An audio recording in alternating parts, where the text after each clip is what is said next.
Great. So let's start. I would like to say to everyone hello and thank you for joining the panel discussion. We are very excited actually today to announce our first panel discussion of the year, which is titled Key Insights for Successful Scholarships and Fellowships Application. So this panel discussion is actually part of the uh, sorry. So it's part of the AFRICAI webinar series, which is organized by the Special Interest Group AFRICAI. So we are very happy to announce this year that we created a special interest group named AFRICAI that was accepted by the MICAI Society.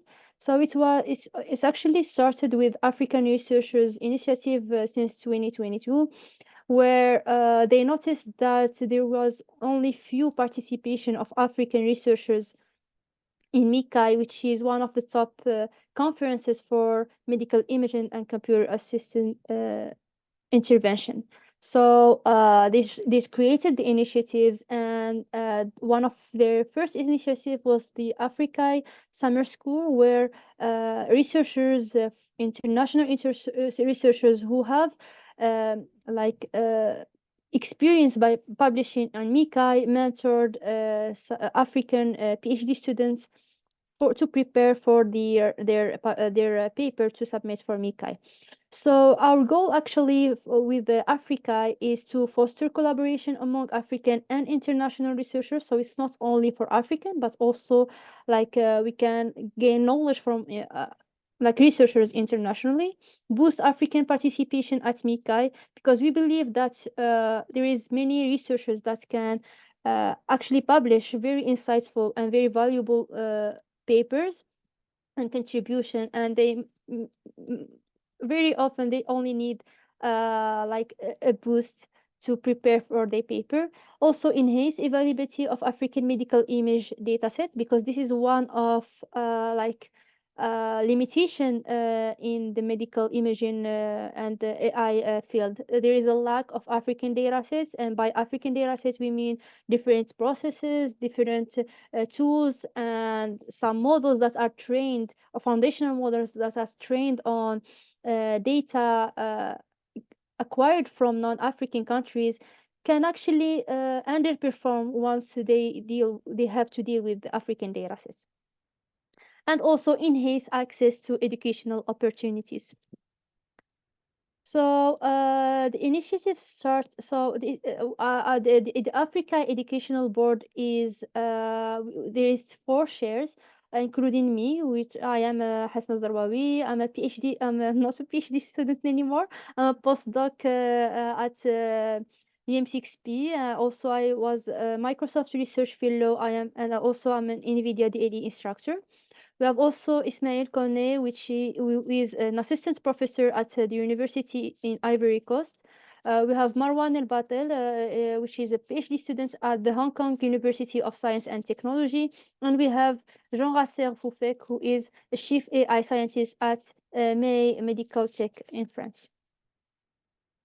So to achieve and also to gain more visibility internationally, we are organizing different activities, starting by regularly organizing discussion, webinars, training events, mentorships, programs, with the series of Africa webinars. We also had a workshop, MICAI Meets Africa in MICAI 2024, also a session from MICAI to AFRICAI, which was at MICAI 2024.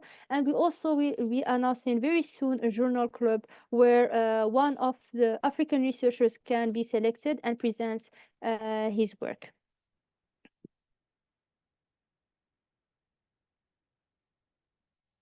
So I believe that together we can collaborate, as African researchers can collaborate to address medical imaging challenges, enhancing access to healthcare across the African continent and beyond. So that said, join us for this engaging panel discussion, where distinguished scholars will present the key insights for the successful scholarship and fellowship applications.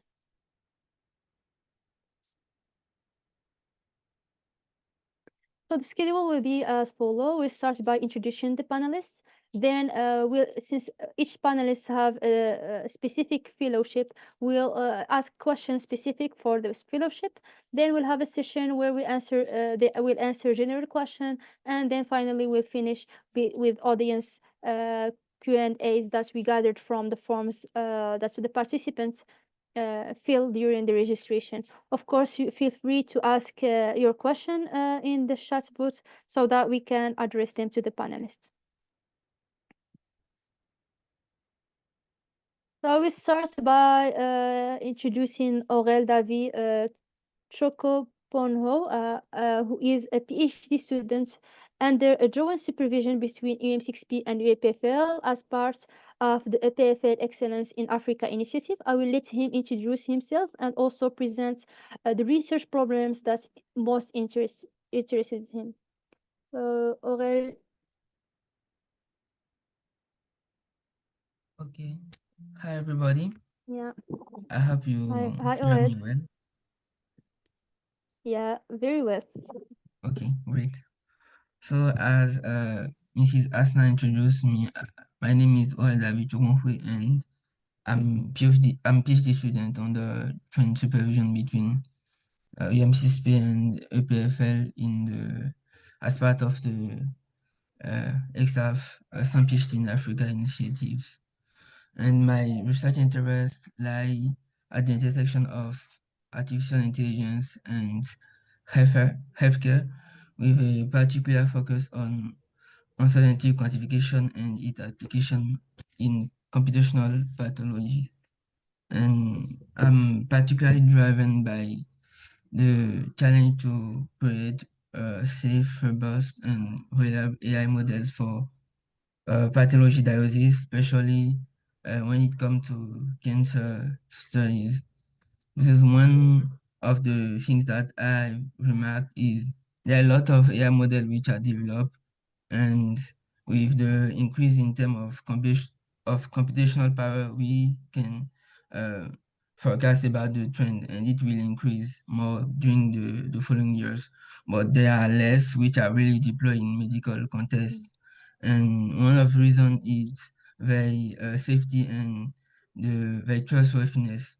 So one of my aims is to improve the trustworthiness by introduce the quantification of the uncertainty, we can allow us to have an information about what this model really know and help the physician uh, and doctors to take better decision. So it's a bit about my research interest. So thank you. Sounds great. Thank you, Aurel, for your presentation. So our next panelist is Sara Al-Ateif, Dr. Sara Al-Ateif, who recently defended her PhD, and I will let her introduce herself and also present the research problems that interest her. Hello everyone, my name is Sara Al-Ateif. I currently got my PhD just recently. My PhD was around multimodality learning, deep learning for medical imaging. I studied eye diseases and COVID-19, and I tried like different fusion approaches like early, joint, and late fusion. So actually, I am still interested in that as part of my research interest. But actually, what I want to do, moving on, is to focus on AI for women health. So there are lots of amazing research out there that tackles, our problems when it comes to health generally. But sadly, very few research actually has studied women when most actually of the of the actual genders that truly get most chronic diseases are women. So it will be interesting if we can, kind of like help advance Mhm. this field by using AI in it, and obviously improve women's, quality of life. And why not our future children as well? Yeah, So that's apart that's from that, actually interesting. Yeah. thank you. So apart from that, well, there is something I really, I'm like really interested in, apart from AI for women health, and that is agentic AI. It seems really Mhm. promising, especially when we mix it with LLMs, or what they also call LLMs for actions. And I really look forward to personalized medicine using agentic AI, obviously applied to AI form and health. That's it from my side. Thank you for having me. Good luck, Sara, for your endeavors. Our third panelist is Taofik Suleiman, who is a PhD student in biomedical engineering at Georgia Institute of Technology and Emory University, USA. I will let him introduce himself and also share with us the challenge that he is more interested in. Thank you very much, Hasna. Hello, everyone. Hi, Aurel, and congratulations to you, Dr. Sara. It's really nice for learning about your research areas, and I'm excited about the future of medical imaging in Africa, especially. So, my name is Taofik. I'm currently a joint PhD student between Georgia Institute of Technology and Emory University here in Atlanta, USA. Previously, I was an Erasmus Mundus scholar in medical imaging. I was beset immediately before, after Marwan. So yeah, that's how I get to know him. So currently my research is generally based on personalized and precision medicine as regards to medical imaging, AI and clinical oncology. So basically what we are trying to see is we want to personalize cancer treatment. So we want to know which treatments work for which patient. So beforehand, we know that one key thing about cancer is early treatment. If you detect the cancer early, you can find a way to treat it. But apart from that, one key challenge is which treatment will work for which patient. A particular patient might take immunotherapy and it will work for them, while another patient with similar type of cancer will take immunotherapy and it will not work, depending on the patient's immune stroma. So basically, we are trying to see beforehand using AI and some clinical parameters to see which treatment will likely benefit from immunotherapy or chemotherapy, as the case may be. So yeah, that's basically what I do. So right now I'm doing it as regards to lung cancer, and hopefully we extend it as well. Hopefully, good luck for that, Taufik. Also, I want to add that he has owned over 6 fully funded scholarships, so he's the one of the panelists that you have to ask them. How did he do that? Thank It will you. be interesting to know. Congratulations. Thank you. So also we have with us Fatima-Zahrae Nakach, who is a PhD student at UM6B and a Fulbright scholar at Banerjee, affiliated with Mayo Clinic at Arizona State University Health Future Centers. Here, I will let her to present her research focus and also introduce herself. Hi, it's a pleasure to be with you today, and thank you for the invitation. So I'm actually working on the use of multimodal deep learning for breast cancer. First, we started with the unimodal approach, focusing more on ensemble learning, but then we switched to like fusion of medical data such as genes expression or copy number variation, as well as the histopathological images. It was actually a project in collaboration with Aurel. So I'm actually happy to work here with my US supervisor with another perspective where we want to focus more on the treatment of breast cancer. And luckily we have other modalities from the Mayo Clinic. So I'm very excited about this new journey. And I hope I can share my experience with others, and also why not help them get through the same one. Thank you so much, Fatima-Zahrae, and thank you all for accepting the invitation and also sharing your experience with the participants. So let's jump right away to a specific fellowship question, starting with Aurel, where we would like to know what are, because we know that the EPFL initiative is very competitive, and we want to know what steps that helped him craft a strong EPFL scholarship application. Okay, thank you, Mrs. Asna. I think as you just mentioned, when we talk about EPFL, we know that is at some standing. And Yeah. I mean the first element was the track record in terms of academic performance. So I mean, I can remind myself that when I'm finished my first year of master degrees, I've discussed with the coordinator of the programs because about my ambition to pursue with a PhD degrees and about all the alternative that he gives me. He he told me about these EPFL initiatives, and he said if you want to have a chance to be selected for this program, you should be the major of your promotion. So first grade. So I keep this in my mind and I work about it. And the second element was the proposal that you submit for the EPFL initiative. It should be really well crafted. And at the moment, I were under the supervision of Fatima-Zahrae for my understudy project. So she will then assist me during the redaction with my supervisor here. And I thank to God and the submission I was selected. And the other elements concern the recommendations. And I mean, the quality of the recommendation that we have from your professor are linked with the way that your behavior in the class and your record also. So it's necessary and it allows the supervisor to the different professor which recommend me to write a personalized and very detailed recommendation about my research potentials.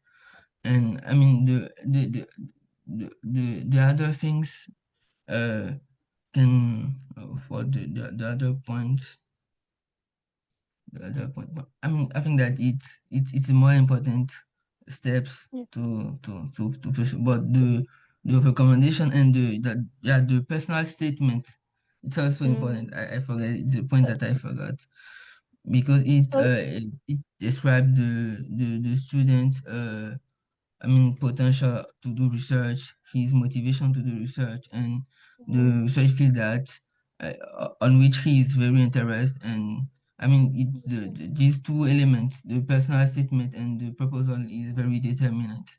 Yeah, I mean, so, so, so to you need to prepare the application, the personal statements, and then the recommendation letters that need to yeah, be personalized for each like student or applicant. yeah, Okay. And like, are they asking for grades or transcripts? yeah. We're asking for grades, the transcript for your high school studies, maybe from the bachelor degrees to the master Okay. degrees. We ask all these Okay. transcripts And and do the they have to recommendation be? letters. Sorry. What do you So, say? do they have to be translated to French No, or no, in English? we didn't ask any translation. Okay, good. Yeah, Okay. Okay, thank you, Aurel. Also, we thank would you. like to know a part of these challenges. What are the other challenges you faced during the application and after receiving the EPFL scholarship, and how did you overcome them? Mm. I Are mean, like, mm, one of the particularity of the EXAF initiative is that you don't choose the supervisor in the host mm, institution at EPFL. So mm, the submission that you use for your application should be well crafted and demonstrate your potentialities and your ability to do research and to be attractive for the supervisor at EPFL, which will read your application. So it's a little bit difficult, and mm, you have the choice to choose a professor there, but you are not allowed to contact him. So it's like you can see all the lab at EPFL and choose one of the supervisor be based on his record of publication and the research field on which he works, but you are not allowed to contact him. So I it a see. little bit difficult because at the moment when I was applying, I don't see any professor which really worked directly on the subject that I Yeah. propose. But I was quite confident about my submission, my applications. So I don't choose any supervisor and I let them guide my application toward one professor. Okay, interesting. So you don't have to, or do you have to specify which supervisor you want? You can Or you can specify it if you identify one professor which can work on the subject as your co-supervisor. But if you don't know, okay, you are not obliged to specify it. I see. So they are actually selecting based on your application, and then they choose which supervisor can be Yeah, they try to make best for. the matchings, and after that, there are a phase of interview where you have a meeting with the Mm, supervisor, and that I mean that step is really important because it's at this step that the supervisor can decide if he can really work with you, if he judge that your mm, your track or your ability really fit with him, and if he can supervise you on this topic. so yeah, And so I mean for the preparation for the interview, one thing that I've done at this moment is I just review most of the work that the professor did and see what work match with my subject, and read clearly yeah, about it and prepare myself for the interview. So during the interview, I can easily make a link between his work and my work. yeah. So what was the toughest part, preparing the application or preparing for the interview? I mean the proposal, it was very difficult. I mean it's Mm, very challenging because you are in the last year, you work at the same moment on your end of study project, don't have a lot of times, but you at the same moment you should reflect about one subject which mm, which can interest a supervisor at EPFL, which it's very difficult. And mm, when you don't have any I mean, can I say I don't have research experience, but you are not very deep in the yeah, research yeah, field to really yeah, of master course. what can interest people or not. Mm. So So one of the it's questions from the audience is that, where do we find the supervisor? So actually, I think that you don't have to find the supervisor. It's based on the application, and they yeah, have to link your application to a supervisor. And that second question is, do they ask more technical or overview of the research and your fit in the interview, during the interview? yeah. I mean, during the interview, I present the the research that I did because at the moment I were in my I were doing I were at This this year? state I was working on my end of study project. So Mm, during the interview, I present to him the topic on which I am working currently. And because I mean this allow him to assess my ability to do research, and I mean, toward what kind of direction we can lead the subject if I want to work with him. So I mean, it's also okay. important, but it it's not important. It depends on the supervisor, but also the way that the meetings goes. It's important. Yeah, I see. So final question for the EPFL initiative is, how did the scholarship enhance your growth in an international setting? Like, Mm. Well, what the at difference this before and after the scholarship? well, at this moment, the only thing that the only thing that happened with the only thing that which happened is we work at distance with our supervisor at EPFL because we still work on the contract, and Ah, I mean at the end of this month we will probably finalize it, and the process are very long, and the once it comes to administrative process, it take a lot of times, but yeah. we just work at distance with our supervisor. But I'm quite sure that when we will finish and we will start our mobilities and we will Mm, be in the lab of our supervisor, we will have a lot of more. facility Yeah. concerning I mean, the research infrastructures and the training. And other things, but the networking also there. Yeah. Well, hopefully you will travel very soon. Keep Thank you. Aurel a connection so that you can ask him afterward how it goes. So just one final audience question. Is this program specific for like data scientists or technical parts, or are radiologists, for instance, admitted to similar programs? Is it like more No, technical? no, the program tackle all the domain that you can imagine. Just Oh, great. be sure that it's aligned with EPFL research initiatives, because there are a lot of lab and they tackle different problems in different domains. So your subjects should be just aligned with one of research field of EPFL. Listen. And if you look at the final uh, result of the application during the last year, during between the all the projects which are selected, there are just two which directly goes in the field of computer science. The other domain as chemistry, architecture, and so on. Very interesting. It's Mm, actually a very interesting program. Thank you for sharing your experience, Aurel. Thank you. So let's now tackle the Google fellowships with Dr. Sara. I like to, whenever someone defends his thesis, I like to call him doctor. It feels different. So, what inspires you, Sarah, to apply for the Google fellowship? Well, my dear Dr. Hasna. Actually, well, this is going to sound very very strange, but actually to get, funding for my research, that was like the biggest, main, real kind of like the main instigator of it. But apart from that, I have also like, I knew that it was a very kind of like prestigious fellowship. And I was like, if I get such a fellowship, that means, I kind of like achieved something. Yes. So I guess for vanity sakes as well. Well, I mean, one of the problems in research is the funding.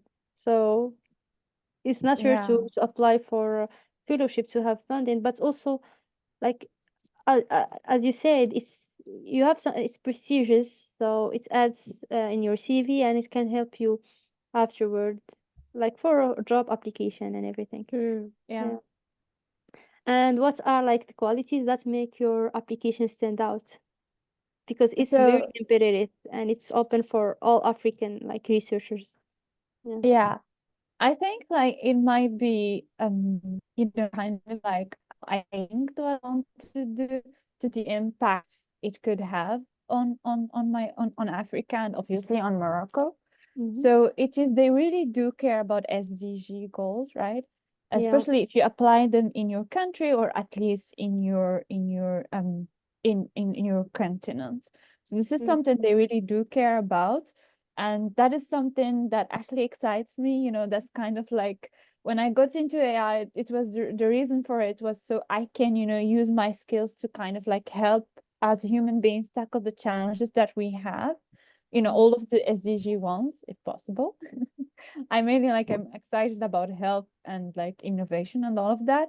But yeah, so that's actually, I believe, one of the main qualities of my application. Apart from that, I was very active way before applying to the Google PhD fellowship. I was extremely active in community. I usually like delivered talks, did a lot of organized a lot of events, so that helped strengthen my my application. At least these are like the things that I believe standing out like from out here. And obviously, so before I applied, I looked at one of the things, at the things they really cared about. What does Google research, right? And what are they interested in? And we somehow clicked with the multimodal thing. At the time, it was still very fresh, very new.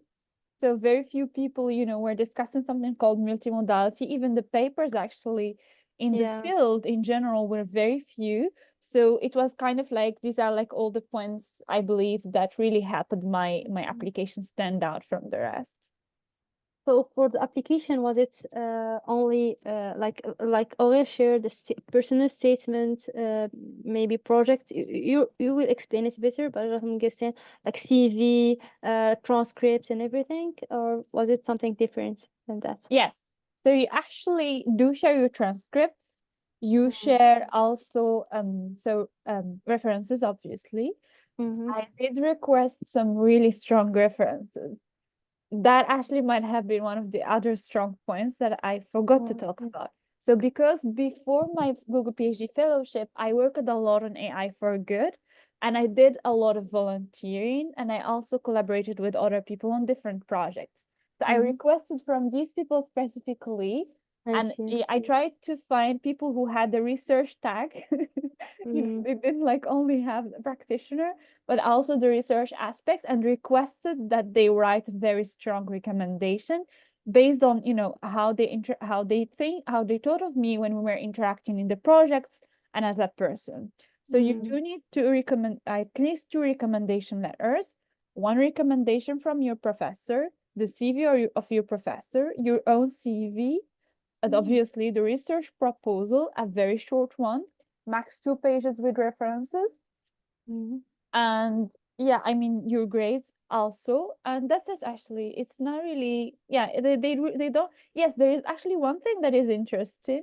There is something called like a motivational letter, but it's extremely specific. They give you 5 type of questions.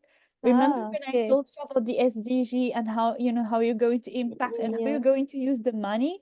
That's actually where that's where you pitch how you're going to use all of that and what impact you're going to make on your I on see. your community and on your continent.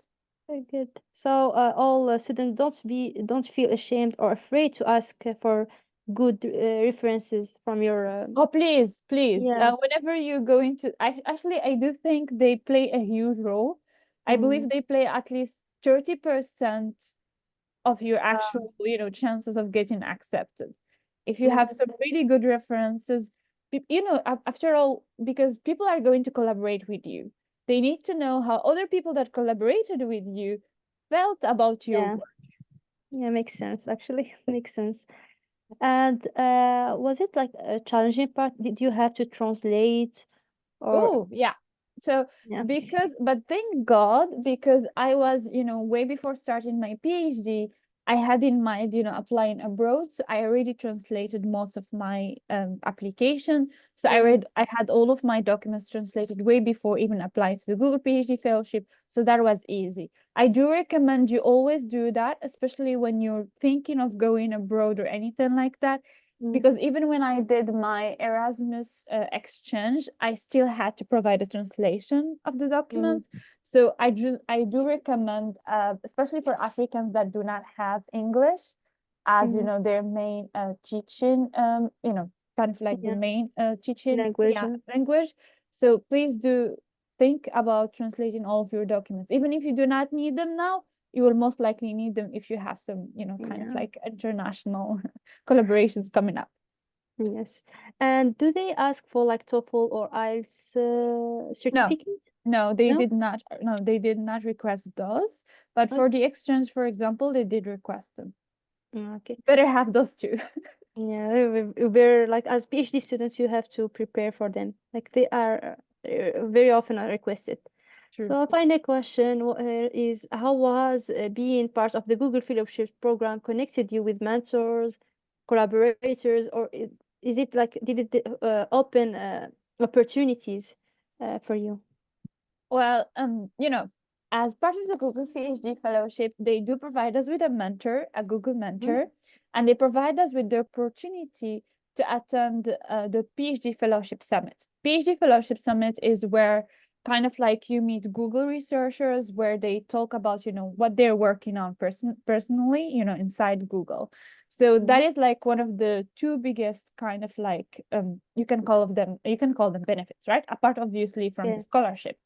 Apart from that, there is also the possibility that you can apply to do an internship at Google. Good. It doesn't mean that you get selected directly. It just means that you can get through some, you can kind of like get through 2 layers after the application Okay. process. So you So, still yeah. need to have the interview. Yeah. So you usually only left with, you know, applying, and then if they think your application is interesting for them, they will obviously call you for the interview. So that is one of the biggest benefits. Apart from that, actually what helped me with the Google PhD fellowship is the title. This might seem unconventional, but it is the title. So the title has helped kind of like prove that I was, you know, that I was like skilled enough Recognized to be able. internationally. Yeah, thank Yeah. you. Recognition has helped me get scholarships easier. Like, for example, for summer schools, it was very easy for me to get scholarships. It also helped me, like, you know, get through many, I believe, like selection processes. So it's kind of like helped open door for people to start talking to me about my research and asking me what I'm doing. So yeah, it's a recognition, kind of like a tag that helps open some door for you. That's great, actually. It's not easy to have this type of fellowship. So yeah, congratulations. Thank And so we have some questions from the audience. So Mohammed Saleh was raising his hand. I don't know if was it by mistake or do he want to ask a question? Waiting from him. So someone didn't understand the title. What does it What mean? do- So, yeah, what do you not understand in the title? Okay, thank you so much for giving me the opportunity to ask a bit. Firstly, actually, I have a difficult interest about the Google Fellowship actually since before, but I was kind of questioning like, is it like applicable for someone who is maybe in masters or graduate student, or it is only for PhD student? Okay, so Google does have a couple of scholarships, right? The Google PhD fellowship is only for PhD students. Usually it was when I was studying, it was only for PhD, full-time PhDs, but now it is open also for people that are working. They can also apply for the Google PhD fellowship. So they do have they do have other scholarships specific to students in master, like you said, or undergraduate. So please do check out their websites. They have different scholarships, and do try them, all of them, if you can. So Taofik is asking is the fellowship is in USA, was in USA. No, actually the Google PhD fellowship is kind of like all over the world. So it is open to any continent. They have specific requirements for every continent. For example, for Africa, they give us the right they cover us for 3 years. In US, they only cover them for 1 year. At least this is what I know from latest information. Because usually in US, they do have funding, right? So they only give them the title for a certain period, but they do have the funding. But for us, for example, in Africa, they do know we have issues with funding, so they extend it to 3 years and give us more support. So it is available in every continent. You do not have to move to the US or anything. They think of it like Google think of it like a gift they give you for 3 years. So there's no attachment from their side. They're not controlling your research. They're just trying to help you get to, whatever you need to get to. So by title, I think that what Sara means is the recognition, the fact that you have a Google fellowship will help you go through like interviews, or so people will be interested to contact you since like you achieved one of the milestones on your research. I think Mohammed still want to ask a question. You're free to ask, Mohammed.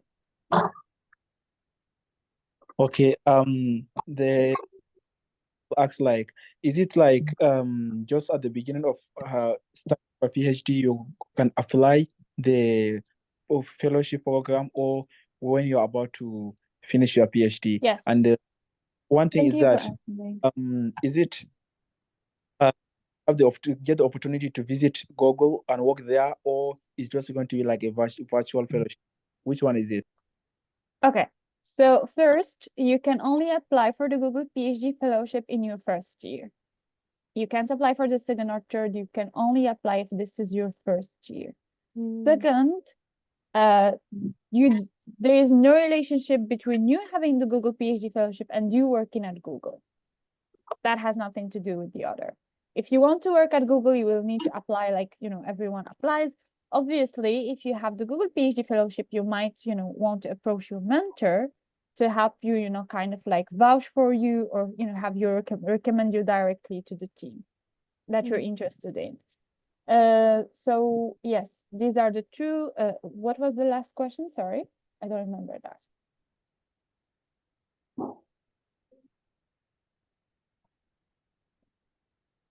Mohammed, what was your last question? I think you answered both these questions. Yeah, Okay. I think yes, yeah, that's it both. Okay, thank you, Sarah, for intervention. Okay. So now let's move to Taofik Suleiman. Yeah, and I would like to start by asking, how did you manage to tailor your application for different programs, since it's challenging to craft it for one program? Not even, I cannot imagine the work you had to do for different programs. Yeah, And I also, mean, if you can just tell us the fellowship that you had during your academic, okay. yeah. I mean, in general, I often tell people that looking for fully funded scholarship is like a full-time job. So Yeah. you have to do a lot of work. So yeah, I actually did a lot of work. So basically, it's all about, let me just say, working smart, right? So from the onset, I already knew that I'm going to apply to a lot of schools. So basically, what I did is I first came up with my statement of purpose, which is like letter of motivation, and I also have a CV. So I have like one SOP, that statement of purpose, and I also have like one CV. So now, depending on the school that I'm applying to, like from my statement of purpose, for example, let's say I have like 6 paragraphs in the essay. So there are certain paragraphs that they are constant, regardless of the school I'm applying to. It's about me and it doesn't change. Then there are certain paragraphs, it always change depending on the school. So I already identified this. So if the school I'm applying to now, we now determine the content I'll put in that area. An example is like, for example, for my SOP, there's a section where I do talk about reason why I'm applying to the school and some of the professors I want to work with. So in such case, it's different from each application. Then also my first paragraph is usually my public statement. I kind of edit it depending on where I'm applying to, but half of the essay is always the same regardless. And also in my CV, I also have like a general CV. Then depending on the program that I'm applying to, my research interest is very dynamic. So what I do is I check the school I'm applying to, check the professors, see what they are doing, and then I tailor it towards my research interest. I knew generally I'm interested in medical imaging and AI, but there are a lot of research area depending on the professor. Some schools, most of their professor might be working more on the reconstruction side, while some school, most of the professors are working more on the image analysis side. So these are both still research area in medical imaging, but they are at the other side. So when I figure out the school, I see their strengths. Then I also decide. I was very flexible as to my let me put it that way. Then I also decide where I'm going to apply to. And also beforehand, since I was going to apply to a lot of places, I already informed my recommenders because it's not just about you when you apply for scholarship, right? There are other people that have to recommend you, like your lecturer. So you have to like tell them beforehand. So I usually tell them couple of months so that, hey, I'm going to apply for like more than 10 schools. So please, I want you to recommend me. So I'll tell them beforehand anyway. And also I'll make sure I record them to each of my application way before the deadline time so that it can give them ample of time to help me and all. And I use several people as my recommendation. So one key thing I'll say is if you're in your undergrad, be nice with your lecturers, be good to them, be hardworking. They will always be glad to recommend you when the time comes. Yeah, so basically that's how I was able to manage several. And most importantly, I have a scholarship tracker.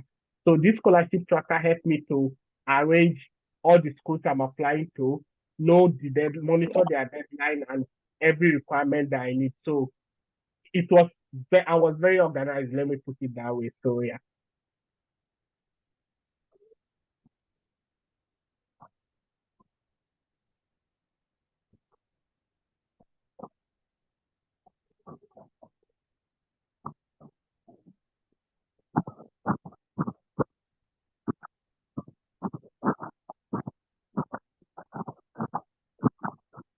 So I think Hasna, okay.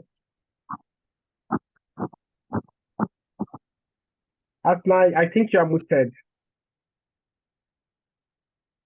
Oh, okay. Yeah, thank you. I actually lost you for a bit. Now I'm back.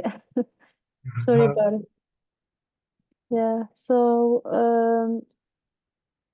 I think that's one important thing you speak of is to actually prepare different version of your CV, because you really have to target your CV to the fellowship you are aiming to have. This is something, and as you said, it's a full-time job. So yeah, you have to specify block some time just to do so. So like now that you have like uh, multiple fellowship, can you share with us what was, in your opinion, the most challenging one to have and to be accepted to?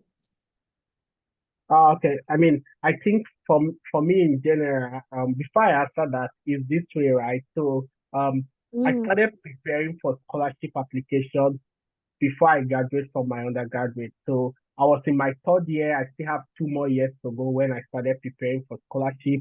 And at that time, I was preparing for the Erasmus Mundus scholarship.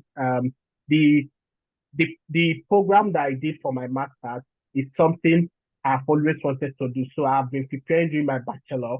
However, I always felt like I didn't have the strong programming background because I mean I was from biomedical engineering and we didn't do much of mm, programming. So most of the time it was self-learning.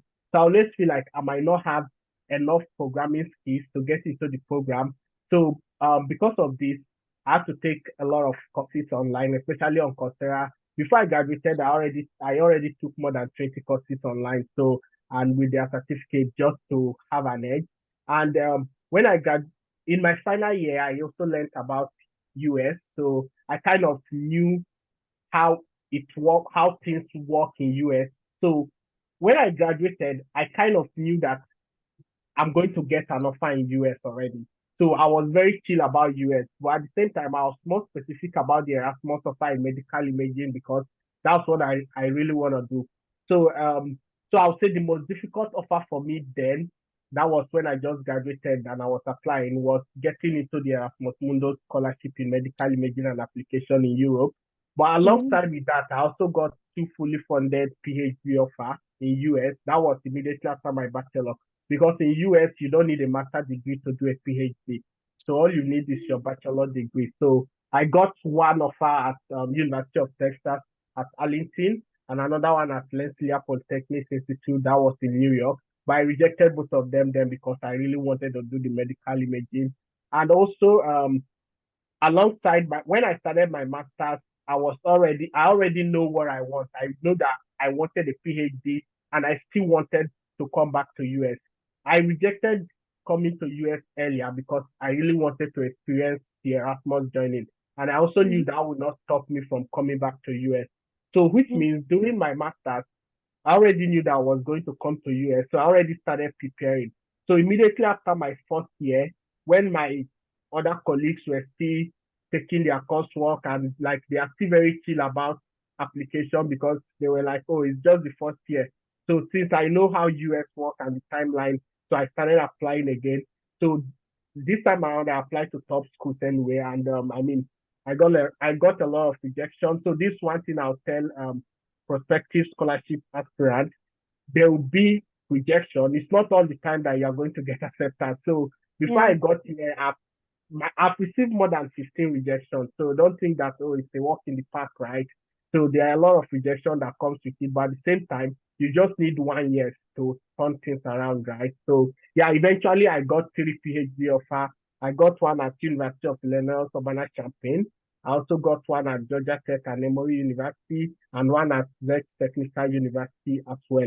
So yeah, so I'll say the offer at Georgia Tech was I won't say it's the hardest because I don't really know the metric. I just applied, but I'll say that Uh, it was an offer that I really want to go because at the time I was applying, they were ranked number one in biomedical engineering. So I really wanted to get into the joint program. So when I was admitted, I was so happy. I didn't have to think much and reject all that. So yeah. Thank you for sharing that. Actually, it's very important to share your, also not only the success stories but also the rejection stories, because this may be helpful to actually craft better applications. And I think this is one of the key advice. What are the key advice you want to share with the participants? Sorry. Oh, okay. I mean, the main thing is you should be proactive. You should always plan, know what you want, and start right from onset. Like if you notice from everything I have said, you realize that the offers that I got immediately I graduated was simply because I started my preparation while I was in my undergraduate. I joined a lot of volunteering activities, did a lot of extracurricular work. And when I was in my final year, that was COVID time. So because of the COVID, we were in lockdown. So I had a lot of time to take more courses and on. So everything goes down to being proactive and know what you want. And don't put your egg in one basket. Explore, apply to different places, but make sure it's a quality application. So yeah. Thank you for this valuable advice. I think, yeah, actually, the fact that make the difference is to really know what's your end goal and to try to achieve this, like to achieve this by crafting, by blocking time for preparing a good application and everything. Thank you for sharing your experience, Taufik. There are some questions from the audience. Let me start with yeah, please repeat the name of scholarship for medical imaging, the first one you were rejected for. Oh, it was the Erasmus Mundo scholarship in medical imaging and application, but they don't have funding now. So if you want to apply for medical imaging program, you can't apply for that now. But there are other programs that have funding, like for example, Erasmus Mundo scholarship in neurodata, in biomedical engineering, in image processing and computer vision. All these currently have funding, so you could explore those ones. But medical imaging and application doesn't have anymore. Okay. And I think Mohammed Saleh is raising his hand, so you can like ask your question, Mohammed.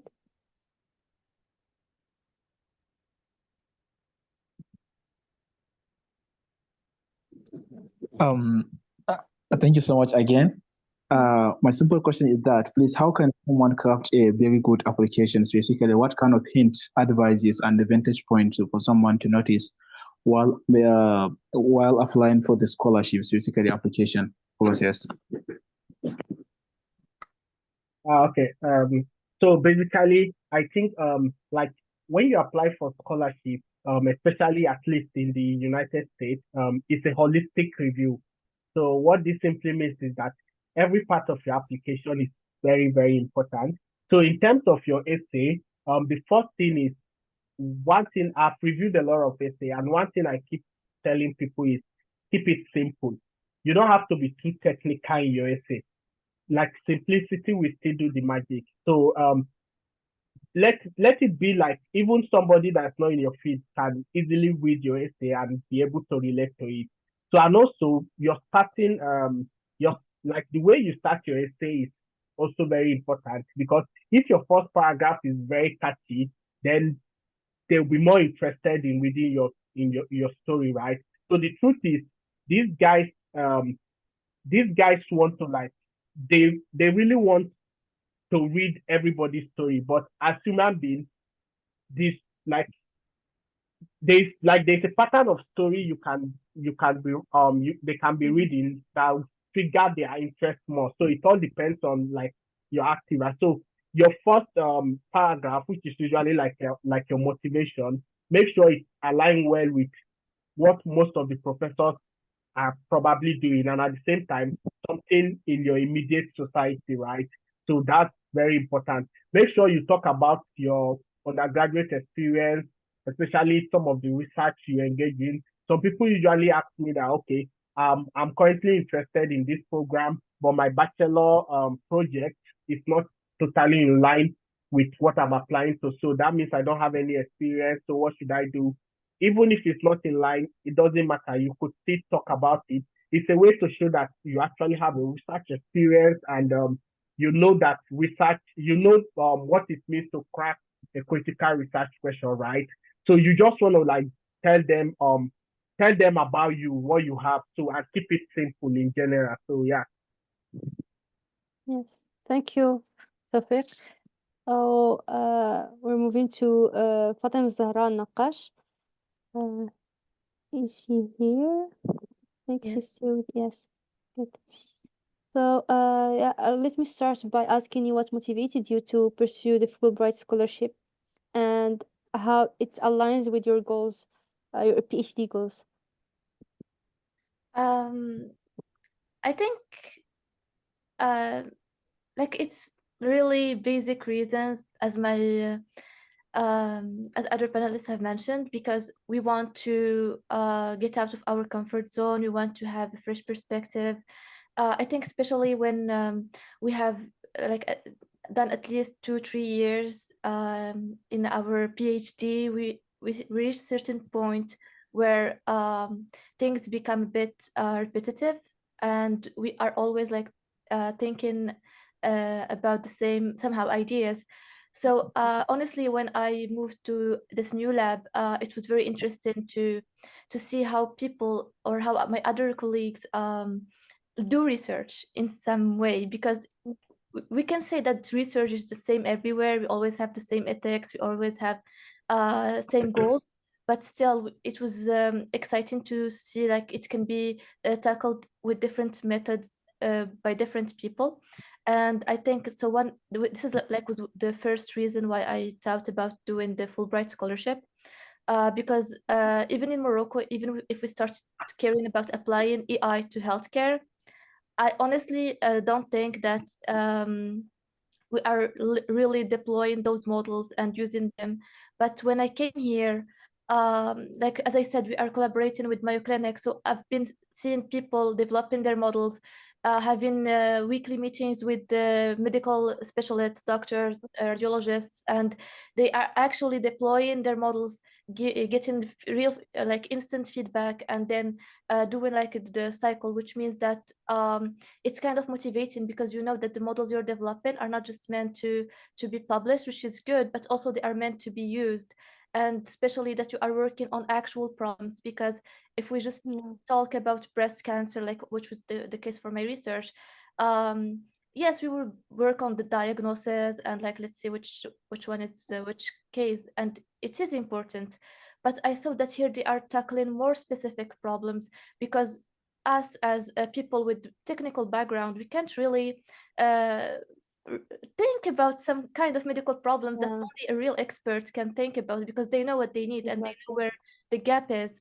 So this is like one of the most stuff that motivated me. And of course, coming here to the US and, you know, discovering all those new cultures and getting out of my comfort zone, as I said. So I guess that's it. Yeah, I think we don't have to forget to mix pleasure with academia. I mean, as researchers, we have like the chance to travel in the conferences. So yes, you can present your paper, but also you can visit the country, and it's the same thing for the fellowships. And I do agree with you that because once, yeah, like if you are working like in computer science or AI, but for specifically for the medical field, it's very important to have an expert in the medical field that can guide you and also tell you, as you explained, Fatima-Zahrae, what is the real problem they need to solve. Because like in technical perspective, you don't really know what's the problem, like a real problem statement for them. But once you work with the experts, you start to understand uh, more the process, maybe the problem. It's a fresh perspective. So yes, thank you for sharing this experience. I actually want to go back to the first point when you said like it's good to mix like pleasure with the work. Yeah. Actually, like, we have to submit a report every month for the Fulbright committee. And for the first month, which is August, when I submitted my report, like with all the details, like because we had to take some trainings at Mayo Clinic, like related to HIPAA and privacy, and then other. So I was like mentioning all those stuff, and she's like, "What else did you do?" Like, not just as a PhD student, but also as a first time. Human. Yes, I see. So they are encouraging you to do other activities. Exactly. Yeah. So Yeah, they that's love to good. know about the other activities and how we are actually enjoying our time here. That's good. Yeah, so since Fulbright is challenging, we'd like to same question I ask for all the panelists, how you made sure that you crafted a strong application that ended with an accepted scholarship. Okay, I will try to answer this question with by saying how not to make a good application. Because Okay. I actually applied for the Fulbright twice, and so Mhm. the first time wasn't. I mean, it wasn't that bad, but now that's after some thinking, I can see like where I made like most of my let's say mistakes. Mhm. Because the first time when I wanted to apply, I wasn't sure. I was really hesitant. I was like, oh, why would I apply? Would I be accepted? How will I find the supervisor? Oh, I Mhm. still need to have a TOEFL, and it could take a lot of time and finance and stuff like that. So I was always trying to find some kind of excuses. And Mhm. especially because I was waiting for the US supervisors, like I needed some confirmation that someone will actually give me an invitation letter. And it can take a time because you don't just ask them and they can reply. It can be a long process because they want to exchange with you, have some meetings, think about it, which is so we are a bit confused. We don't know if we will have someone to apply with or not because I see. for Fulbright it's like it's very It's not important. like the EPFL one where Exactly, yes. you have to choose the supervisor before. Okay.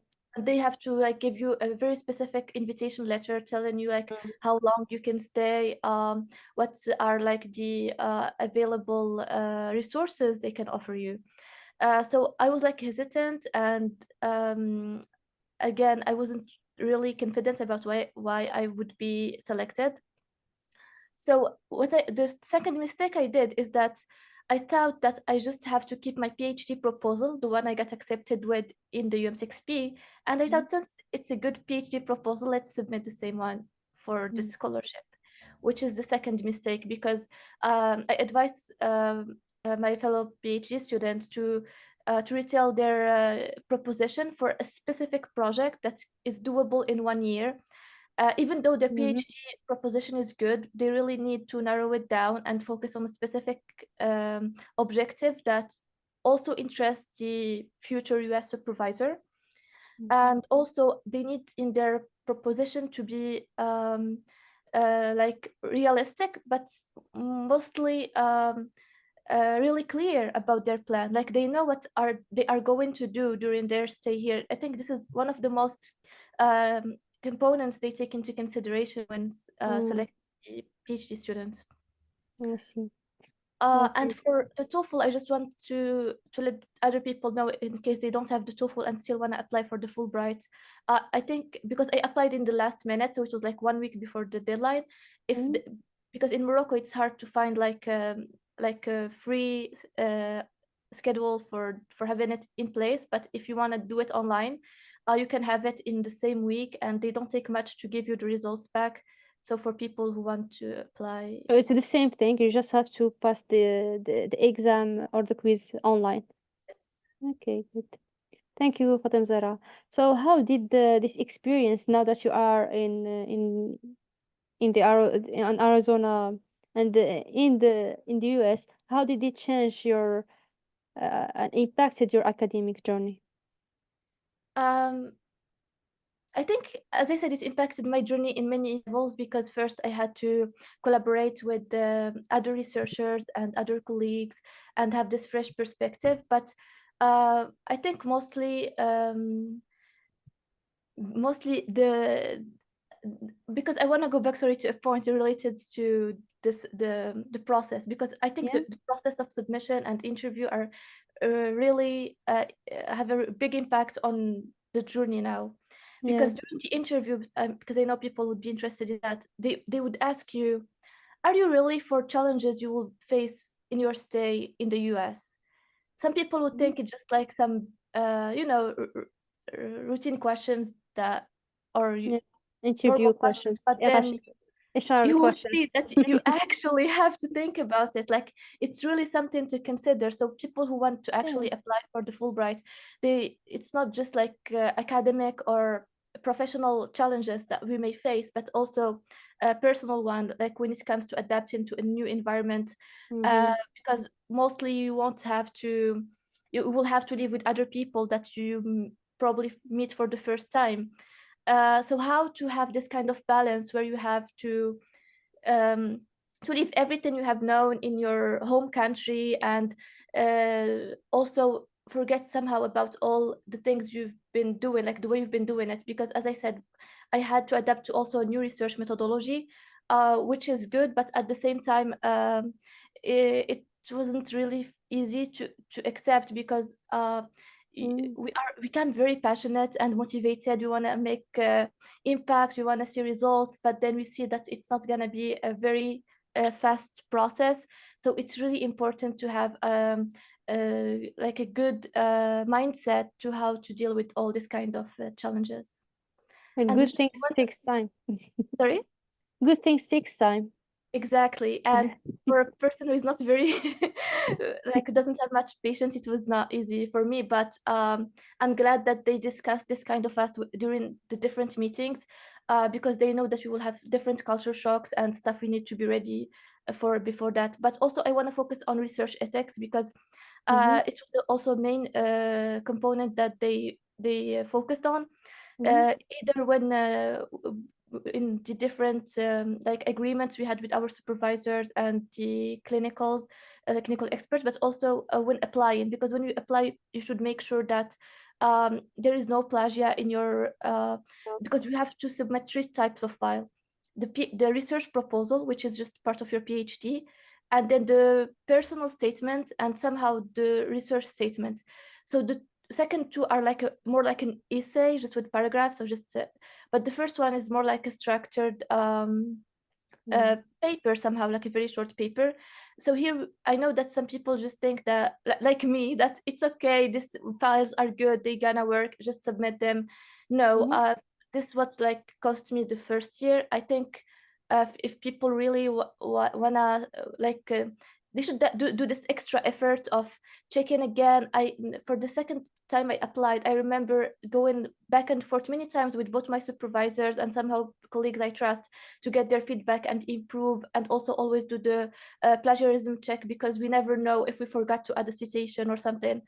So I think this is like one of the main points I wanted to share with my colleagues.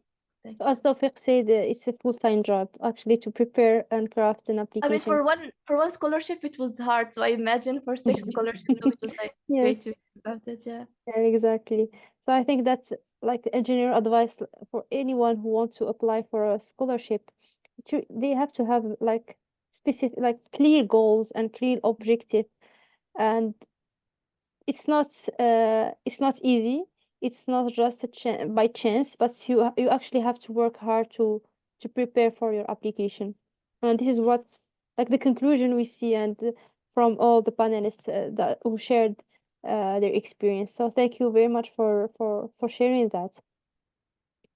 So some general Q&As and like session 3 will be for general Q&As, and like any one of the panelists who want to answer is more than welcome to do so.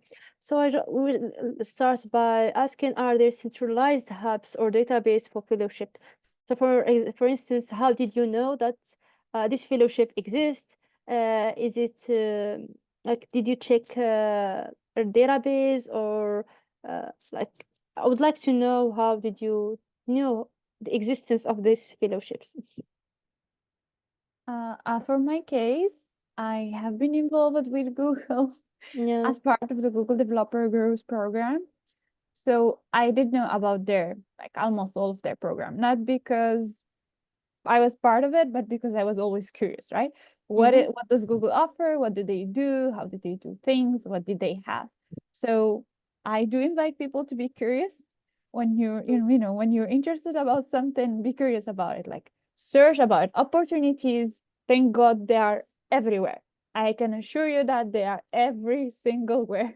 You just need Yes. to, the problem is actually to single out the opportunities that you care about and make sure you actually, kind of like whatever the profile you have fit to them and they fit to your own needs. So there's actually like the real issue. There is obviously lots of websites like Find a PhD, for example. There's also jobs.uk.ac. They have lots of opportunities, and every university, at least in the US and some European countries, if you check their website, they have all kind of fellowships, scholarships. So yeah, my advice is like, it's like Taofik already said, start with the goal and then walk backwards. Figure out what you want and then trace the route to actually get to where you want to Yes. get. And do some research. Yeah, I mean that's what it is all Yeah. about. So I think Nikki Lilu wants to address or ask a question. So please, Nikki Lilu. You Asna. Yeah. I didn't mean to cut in between. I thought I was gonna be like asked at the end, but sorry about that. Okay, my name is Nicolilo. I'm from Namibia. First of all, I just want to say, really thank you for this platform where we get to network, as African, and yeah, it's a good platform. I recently just got added to it, but yeah, I'm grateful for it already. Um, Thank um, you. I also wanted to point out, I think Mr. Davy, when he was saying about his journey, somebody asked in the comments, where can they find the supervisor? I think I have a link I got from one of the, I think it's a coordinator for the PhDs at the University of at the UNIL at EPFL, I think, where they share they call them assistantship, if I'm not mistaken. I can maybe share that also. Okay, back to my problem. I have been admitted to a PhD program at the University of Murcia, that's in Spain. However, I am struggling very much to get any scholarships. I don't know if there's any scholarship for African to study in Spain.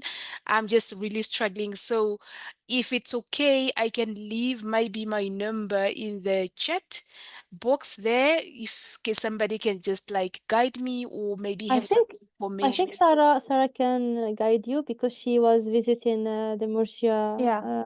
Yeah. Okay. Oh, Let me that's get so that nice. Hasna. Let me get that quickly. Yeah. So, Nicolino, actually, the Spain government has scholarships. Okay. Okay, Okay. so not Uh-huh. not the actual university. Obviously, they will be announcing it, but Uh-huh. the Spain government has their own scholarships. Just apply to Okay. those. They are open to anyone doing a PhD inside the Spain territory. That is Okay. local people and even like international. This is like the easiest one. They open several scholarships. Apart from that, Uh-huh. I will be giving you a link. I'll Okay. be Okay. giving you a link towards scholarships in Europe. It's part of the Erasmus. Erasmus has several scholarships. You can Okay. apply Okay. to those as well. Okay. So just Thank you so target much. these, the Spain government Uh-huh. or the Uh-huh. Erasmus one. Okay. And when do they open? If you... I do not have an idea about that. But usually, Okay. yeah, scholarships usually always open a little bit early. So, for Ah, okay. example, it's like September, and there's obviously one for every semester. So just keep an Okay. eye for. I think you might find some open this in this at this part because they will be selecting for the fall for the winter season. So just keep Uh-huh. an eye on the different seasons. Whenever the season is about to start, usually there will be Yes. scholarships before before the start of that. Okay, thank you so much. I think that was my mistake because initially I was just concentrating on applying to the university and not really look at the scholarship part. But yes, thank you so much. Well, thank you, Sarah, for answering this question. So I think that most of you shared the requirements to craft a good application, and as you all shared, you have to prepare in advance and to not be afraid of a rejection. Rejection can happen. You just have to learn from that rejection and prepare stronger application. So one of the recurrent questions that we had is it necessary to have programming skills like Python for PhD roles in AI machine learning, particularly in medical imaging?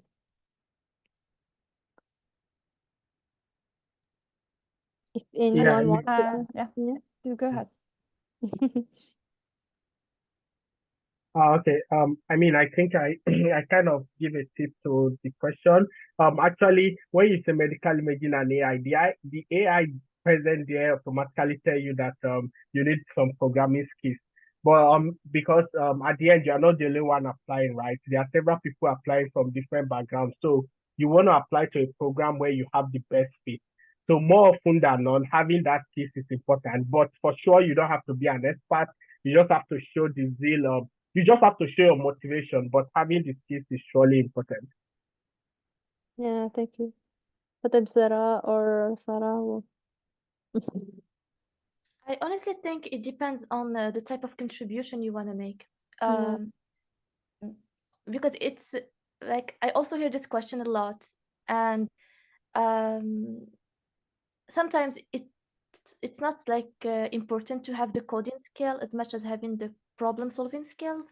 Mhm. And I also noticed that like for teamwork, we always have someone who is like more talented with the code-wise like coding skills, and other one who is more into like theoretically or methodology to find a new model. But I also noticed that lately we had like Microsoft or other platforms where you can just well, we don't need to code in the traditional way we know, but like you just need to how do we say it? Like you have boxes or places to fill, and you Yeah. can just grab the data or the model you want to use, which does not require any development skills. But still, if you are like AI student and your objective is to have a new model or to have a contribution for artificial intelligence, then I don't think this would be enough. Even though you will be combining like different models or proposing a new way to combine stuff, I still think that it's important to go in depth in a specific model. And it's okay because even though people like didn't have the chance to have coding skills before and they are already in PhD, I think it's something that is Yeah. very easy to learn. And because once you have the basics, it's easy to go in depth and hopefully make the ideas come true. Yeah, I totally agree. But as Fatima says, if it actually depends on what you want to focus on. Is it on the technical side or more the application side? But either ways, I think it's important to have some knowledge in Python because at the end it's your PhD, so you have to understand every component of what you are proposing. Yeah, Sarah, if you want to add something, Yeah. or Aurel, yeah. I'm really sorry to disappoint you guys, but you do need coding. Especially like right now, everyone is, getting into AI and getting into, kind of like trying to use computer science principles in every kind of field. Yeah. I'm sorry to disappoint, but coding is going to be a must. Understanding, basic principles like algorithmics and like, Hasna already pointed out, just just know how to handle Python. You should be able to kind of like handle almost every kind of task out there. But for you not to know any of that, not a good idea. I think like actually coding might actually become like the kind of like the third language that everyone needs to know about. Yes, Some people exactly. Yeah. actually it's telling you that ChatGPT can adjust your code to a certain problem. Yeah.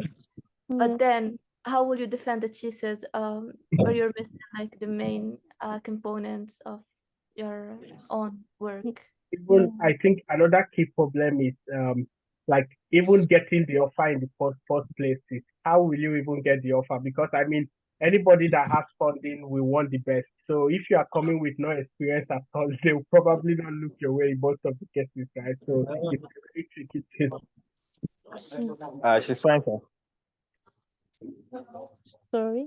I think we are running out of time, so we just jump to the third question in this session. Is can postgraduate studies be pursued without a focus on research? And I think here is it like does it have to? Sorry, I have to mute you, Mohammed. Yeah. So is it always the end goal? Is it always pursuing in academia or in industry? What are your opinions about this question?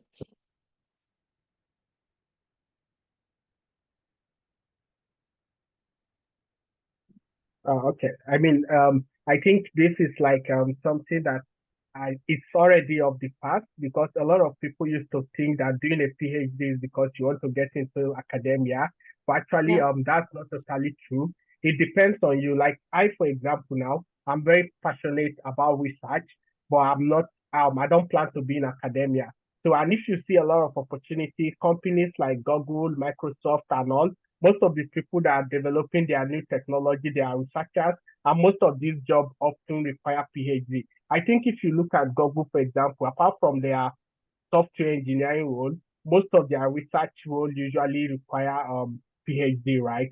So it's not like doing a PhD doesn't necessarily mean you want to be in academia. It's a way of you knowing how to do a lot of research, and also you could work in the industry, because I mean most industry right now they are doing a lot of research. That's why they are innovative. Like people that created ChatGPT, they are a bunch of researchers. So and most of the time probably most of them have a PhD. So yeah, you don't have to go into academia to do for a PhD alone. Yeah. I think at the end it's up to each person to choose where he wants to end his career. Maybe you can go to industry and go back to academia and forward. Yeah. Actually, like for AI, it has become mainstream to have some researcher practices like reading papers, checking, kind of like knowing how to read them, Yeah. understanding, like already, mentioned the code, how it works, at least from a high level. So, I mean, yeah, might be the fourth language we might Yes. need to master in AI. Yes. And you The have to problem with it, yeah, sorry, go ahead, Hasna. yeah, sorry to interrupt. But yeah, you have to have some coding programming skills, but also, which is very important, to know how to read a research paper, because it's another skill that you have to Yeah. it's a muscle that you have to make stronger. Yeah. That's true. Yeah, it's like you said, especially that AI is a very competitive field. Yeah. Things move too fast. So if you kind of like, if you're not up to date, like, like Taofik already said, you might get, smart over. Like people might take Yeah. your place. Yeah, that's true. So I think now we can move to the audience questions, and let's start by Nicolulu question. And she is raising her hand. Yeah. Sorry, I don't really have a question. I just wanted to add on the coding part. Somebody like a lot of question now about if you should have like programming knowledge prior. I think some of the universities says, but you have to confirm with them. If you are doing a PhD and you don't have um, coding coding knowledge, or you have limited coding knowledge, then you might have to take some of the courses at the master level. You're still a PhD student and everything, but you have to take courses at the master level, if I'm not mistaken. But yeah. Mm. And actually, as a PhD student, you have 4 to 5 years to prepare for your PhD, so you can like block some time to learn programming, and it will not take much time, I believe. So one of the questions that we had during the registration form, can a 3.78 GPA lead to a scholarship? If yes, what steps should be taken? I mean, that question is one of the most generic question I've seen in a long time. I mean, because when it's a 3.8, it's 3.78. The first thing that came to my mind is what scale? I mean, if it's in US, that's over 4. If it's in Nigeria, it's over 5. So knowing the scale, if it's in Spanish, if it's in Spain, it's over 10. If it's in France, it's over 20. Italy is over 30. So the grading scale matter. But I assume it's in US anyway. And if it's in US, that's a good like maybe like country using a 4-point scale. If that's the case, I think 3.78 anyway is a good CGPA to start with, so you won't have a problem. And if it's not on a 4 scale and it's like on a 5 scale like Nigeria, that's not a first class, that's 2-1, but that still doesn't stop you from getting scholarship. I have a couple of friends that graduated with even worse that eventually got funded. Like this journey is it actually is about you and it go way beyond your CGPA. Having good CGPA is very important and very good. It makes a lot of things easy for you. But one thing I tell people is when you apply for scholarship, focus on things you can change, not things you cannot change. Your CGPA is that thing you can never change. So if you know you can't change it, why dwell on it? But focus on other things. There are way a lot of things you can change. In my final year, I applied for Erasmus scholarship. I was rejected, and I have a friend that was selected, and my CGPA was way higher than him. And it was the same program that we applied to. But of course, he has a lot of things than me because he graduated way before me. So basically, apart from your CGPA, getting a scholarship go way beyond that. Your experience is there, how you can present yourself is there, your work experience, internship. It's about you in general. That's why it's a holistic review. So focus on things you can change and leave that you cannot change. But trust me, as far as your CGPA meets the requirements of the scholarship, you can get it. Just work on other things. Yeah. Agree with Taofik. There is actually this is an advice I always hear, especially from US schools, universities. They always tell the candidates, I mean, if you have CGPA, number X, it doesn't mean you will be, automatically, kind of like excluded, especially if you have other strengths. So there are other strengths that you have. You might have, for example, I don't know, you might have done some really amazing project that was applied in the real world that no one has done, and actually to them that is much more important than any kind of CGPA you might even get. So just try to understand, what does the committee care about? If you're applying to a university, what do they care about? Do they care about extracurricular activity? What type of extracurricular activities they care about? They care about research. What type of research do they care about, right? So try to, like Hassan already said, try to adapt your whatever you're going to write, your application, to whoever you're sending it to. You can think of it like selling a product, but you're selling your own your own skills and whatever you have been able to do so far. You're kind of like pitching it to these people. Make them interested, make them want to get to know you and have you as part of their team. That's actually your goal. Do not worry too much about, I have this or I have that and I don't have this or I don't have that. Just focus on showcasing your best moves, your MVP, and everything is going to work out by the end of it. And also remember that the transcripts or the GPA is one of the requirements. Not you have to prepare the proposal, which is very important. The recommendation letters. So there are many parts that can make your application strong. So actually, like I remember, if you check out YouTube videos around scholarship, you will see they focus mainly on personal statements, right? So perhaps crafting a great personal statement. I beg you, do not use AI. In this one, you need to write something that is compelling and outside of the box that will grab attention.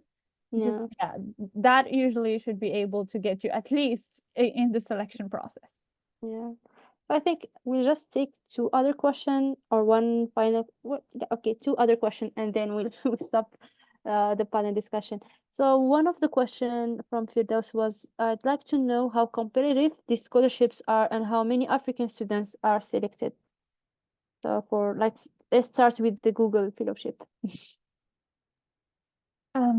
To be honest, I do not have a specific number. Like from my own from my own, I think we were for the year 2021, the one I got selected in, I believe we were only 3 Africans that have been picked. No. The year of 2022, actually only 1 African had been picked. And it was like African, like from all over Africa. Obviously, he was from Morocco, but he was obviously from other African origins. Mhm. So, to my understanding, it is becoming even way more competitive than usual. So but I think it depends not exactly on the number, but actually on the applications. So if the applications are interesting, they pick more people. But if the Mhm. applications aren't, they usually don't. Some scholarships do have a quota, like a number they need to pick, right? But for Mhm. Google, they do not seem to have an exact number. As long as they find something interesting where they can, help the candidate and they are interested in, they will pick as many people as they find interesting. Yeah, not like the other, because there are some scholarships that have a specific number. They really do need to pick a specific Mhm. number from a Mhm. country, but I do not believe Google has one, at least. Thank you, Sarah. You're welcome. Is Aurel or Taofik Zahra can share this information with us? I'm not sure about Africa, but like for Morocco, they usually pick around 10 people every year across Okay. all countries. Okay, good. Aurel, Uh, if you can share with us for the no, EPFL, yeah. yeah, concerning the EXA program, I mean, for all the initiative, I plan to take 100 PhD students, but the number that they pick from one year to another are different. For the first cohort, they just pick 10 PhD students, and for the second cohort from which I was selected, they pick, 20 PhD students on two, two, 2,500 applications. So maybe Okay. the number of candidates that they take vary from one year to another. And it's a very important thing to share with the attendees is that EPFL is one each 2 years, so it's not each year. It's not Yeah, open each year. Yeah, yeah, exactly. yeah. So I would like to share my experience also with the Microsoft fellowship. Unfortunately, it stopped. They are changing the requirements, so for now it's stopped. But they are, as Sarah shared, they don't specify a number for the fellowships, but it depends on how strong the application were. So for instance, the first edition they said it 2 fellows, and in my where I applied, they selected 3 fellows from the African continent. So, yeah. So Fiq, if you want to add Yeah, anything. I think as a general rule of thumb, I generally tell people that when you apply for scholarship, don't focus on how many people that will be selected. Focus on yourself. Make sure you are submitting the best of your application, and like apply as if you are going to be selected. And after you apply, just move on as if you will not be selected. So putting in your best is key, because the truth is, no matter how competitive you are, you don't know other people that are also applying, right? And at the end, they cannot select everybody. So always make sure you put in the best of yourself and just be hopeful.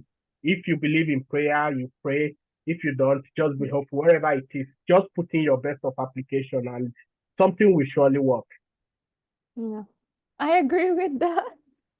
By the way, I was, I honestly never believed I would be picked for the Google PhD fellowship, but as he said, I prayed that I would be picked.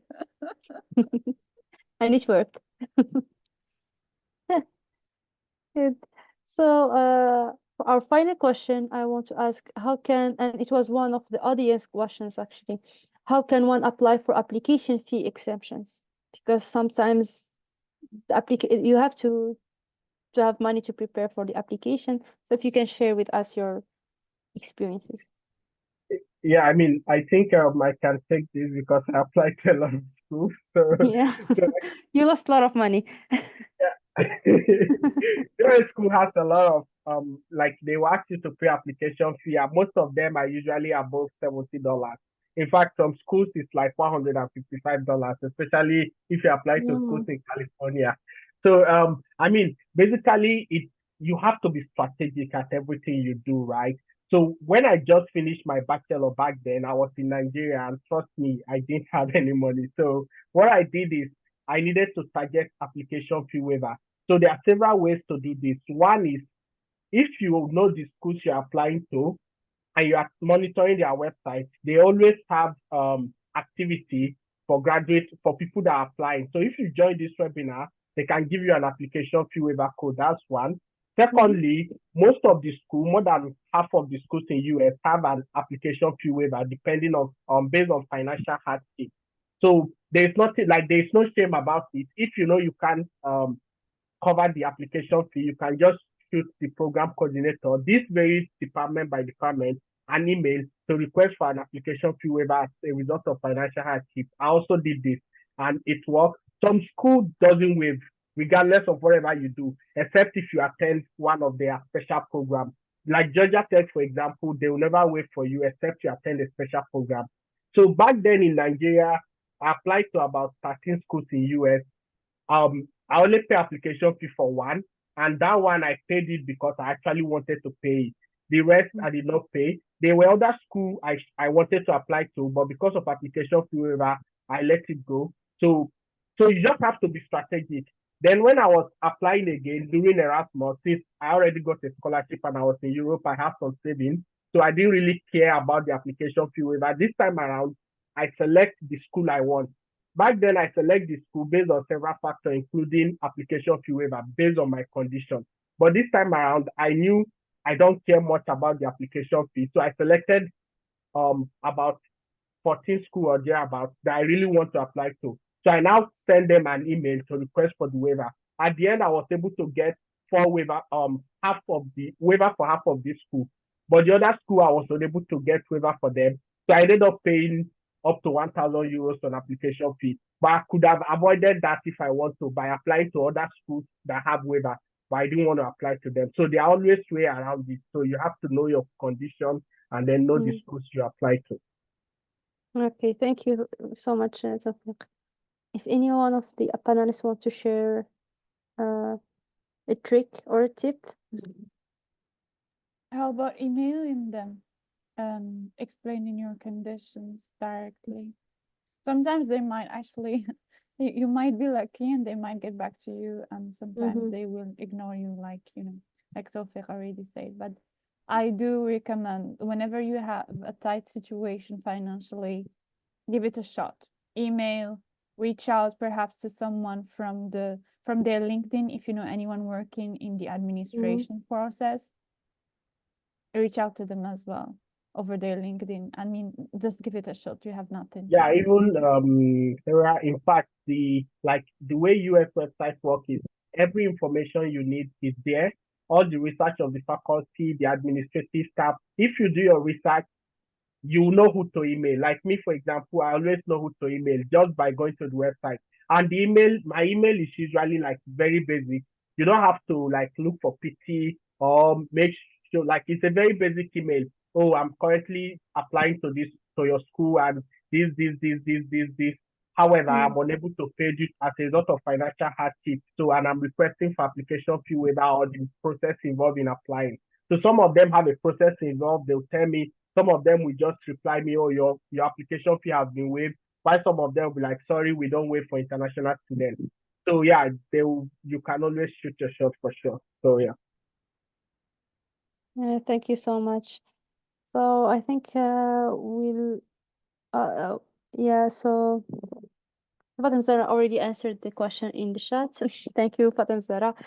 And thank you all the attendees, but also the panelists, Sara, Taofik, Aurel, and Fatima-Zahrae for taking the time, answering this question, sharing their experiences. And I believe that it was very interesting. And I believe that many PhD students, bachelor's, master students can now craft a good application. And I believe that it's really, you have to take some time and spend some time to define what is your goal, and also to prepare for the application, do the research and everything.